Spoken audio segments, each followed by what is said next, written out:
pasti lemah lembut, kasih pasti memaafkan, kasih pasti murah hati, kasih-Mu, kasih-Mu Tuhan.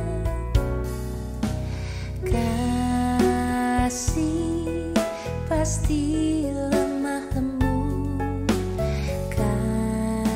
kasih pasti memaafkan, kasih pasti murah hati, kasih-Mu, kasih-Mu Tuhan.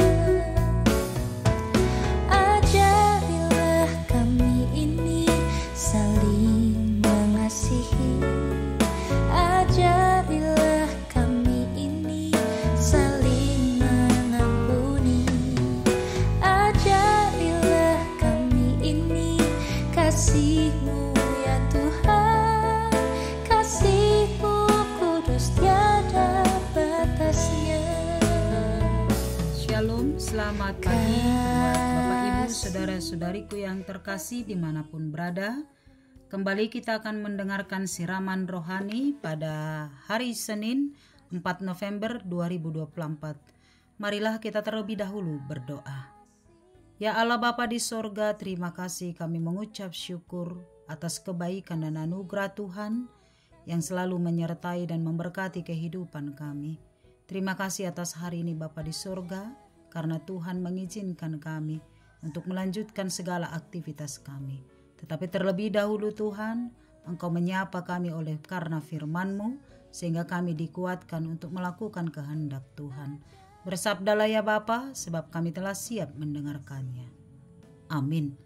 Firman Tuhan bagi kita tertulis dalam kitab Kolose pasal 3 ayat 12, demikianlah firman-Nya. Karena itu sebagai orang-orang pilihan Allah yang dikuduskan dan dikasihinya, kenakanlah belas kasihan, kemurahan, kerendahan hati, kelembutan dan kesabaran.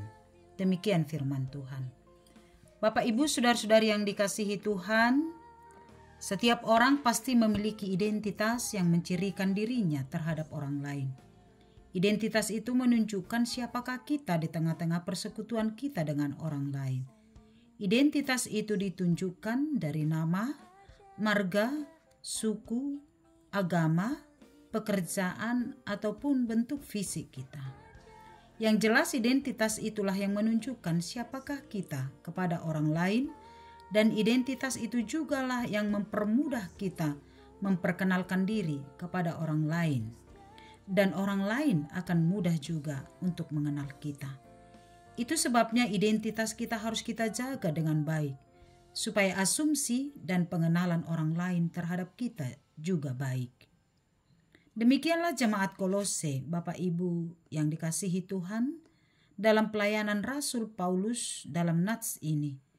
Paulus menjelaskan tentang identitas jemaat Kolose dan menegaskan bahwa mereka memiliki identitas yang jelas yang mencirikan umat itu dari orang-orang di sekitar mereka. Paulus menegaskan bahwa jemaat atau umat Kristen di Kolose telah menyandang atau memakai status dan identitas sebagai orang-orang pilihan Allah yang dikuduskan dan yang dikasihi Allah.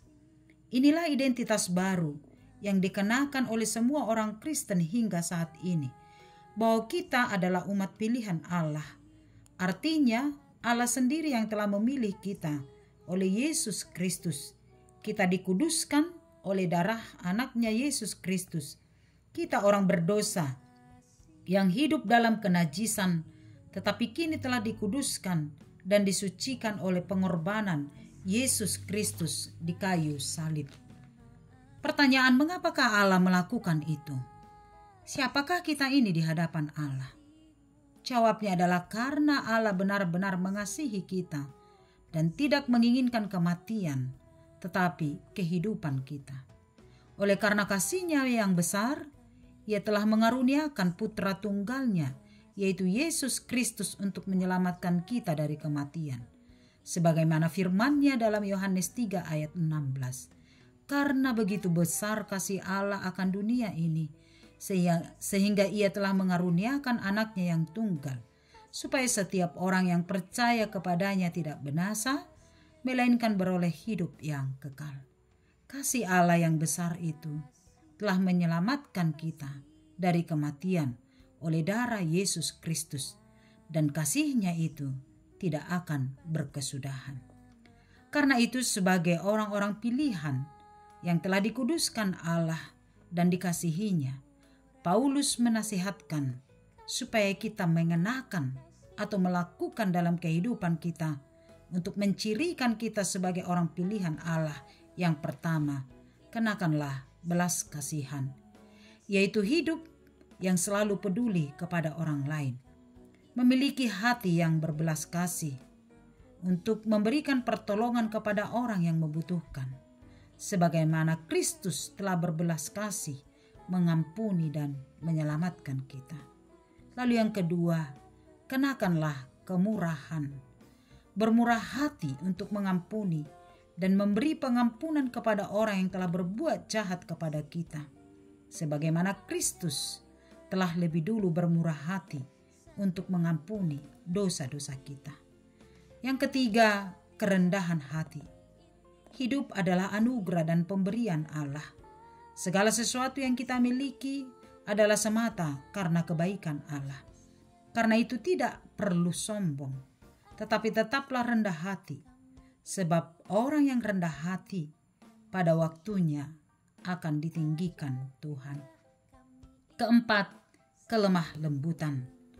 Dalam situasi apapun, orang percaya harus hidup dalam kelemah lembutan. Tidak boleh melakukan kekerasan, baik kekerasan secara fisik, kata, dan perbuatan terhadap sesamanya. Sebab hidup kita adalah terang dan garam di tengah-tengah dunia. Lalu yang kelima adalah kesabaran. Sabar dalam penderitaan. Jangan mudah putus asa, tetapi senantiasa tekun di dalam doa. Dan segala sesuatu yang terjadi dalam hidup kita, kita serahkan kepada Tuhan. Kesabaran akan membuahkan sukacita pada akhirnya. Karena itu, sebagai orang-orang pilihan, kenakanlah belas kasihan, kemurah hatian, kerendahan hati, kelemah lembutan, dan kesabaran, sehingga setiap orang akan mendapatkan sukacita oleh karena perbuatan kita. Selamat melakukan pekerjaan kita di dalam perlindungan Tuhan dan senantiasa menunjukkan identitas kita sebagai umat pilihan Allah yang telah dikuduskan dan dikasihi Allah melalui keteladanan kehidupan kita. Amin. Kita berdoa. Terima kasih ya Allah Bapa di sorga. Sungguh indah firman-Mu yang kami dengarkan hari ini, bahwa kami telah Tuhan pilih, Tuhan kuduskan untuk menjadi umat-Mu. Terima kasih ya Allah. Kami adalah orang berdosa, orang yang tidak layak bagi-Mu. Tetapi karena kasih-Mu yang besar, Tuhan melayakkan kami masuk dalam persekutuan bersama dengan Allah sebagai umat pilihan Tuhan. Tuhan menginginkan kami sebagai orang percaya, umat yang telah Tuhan kuduskan, Tuhan pilih untuk boleh menunjukkan identitas kami sebagai pengikut Kristus, melakukan belas kasihan, kemurahan, kerendahan hati, kelemah lembutan, dan kesabaran dalam setiap pekerjaan kami, dalam setiap persekutuan kami. Kiranya kehidupan kami senantiasa mencerminkan kasih Kristus, sehingga dengan siapapun kami berinteraksi, dimanapun dan apapun yang kami lakukan, kiranya Tuhan selalu dipermuliakan. Terima kasih atas firman-Mu. Biar Tuhan memberkati kami untuk melakukan segala apa yang Tuhan kehendaki, sehingga kehidupan kami menjadi teladan bagi sekitar kami. Berkatilah kami sepanjang satu hari ini, dalam setiap tugas dan aktivitas kami, sebagaimana tanggung jawab yang Tuhan berikan bagi kami. Biar kami melakukannya di dalam rasa syukur, dan semuanya untuk kemuliaan nama Tuhan. Berkati orang-orang yang sedang mengalami sakit penyakit. Kami memohon anugerah Tuhan, memberikan kesembuhan sehingga kesembuhan terjadi dan sukacita akan menjadi milik mereka. Berkati orang-orang yang sedang berduka, yang sedang mengalami pergumulan. Mari Tuhan topang sehingga mereka yakin dan percaya di dalam Tuhan segala pergumulan bisa kami pikul karena kekuatan yang daripadamu. Berkati orang-orang yang bersyukur hari ini atas ulang tahun kelahirannya. Biar Tuhan memberikan panjang umur, kesehatan, dan berkati setiap pekerjaan, setiap harapan-harapannya. Biar Tuhan mewujudkannya sesuai dengan kehendak-Mu. Berkati juga saudara-saudara kami yang mensyukuri berkat Tuhan atas ulang tahun pernikahannya hari ini. Mari Tuhan Engkau berkati.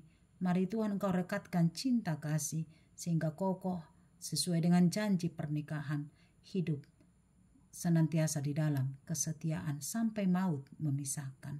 Terima kasih Bapa yang baik, berkatilah anak-anak kami, keluarga kami, dimanapun mereka berada. Tuhan menyertai semuanya. Yang dalam sekolah mari Tuhan memberikan roh hikmat kebijaksanaan, sehingga setiap cita dan harapannya tercapai sesuai dengan kehendak Tuhan. Terima kasih ya Allah, kepadamu-lah kami berserah sepanjang hari-hari kami. Dengarlah doa kami, ampuni dosa kami, di dalam nama Yesus kami berdoa. Amin. Anugerah Tuhan kita Yesus Kristus, kasih setia Allah Bapa, dan persekutuan dari Roh Kudus menyertai kamu. Amin. Selamat pagi, selamat melanjutkan aktivitas bersukacita senantiasa di dalam Tuhan. Horas.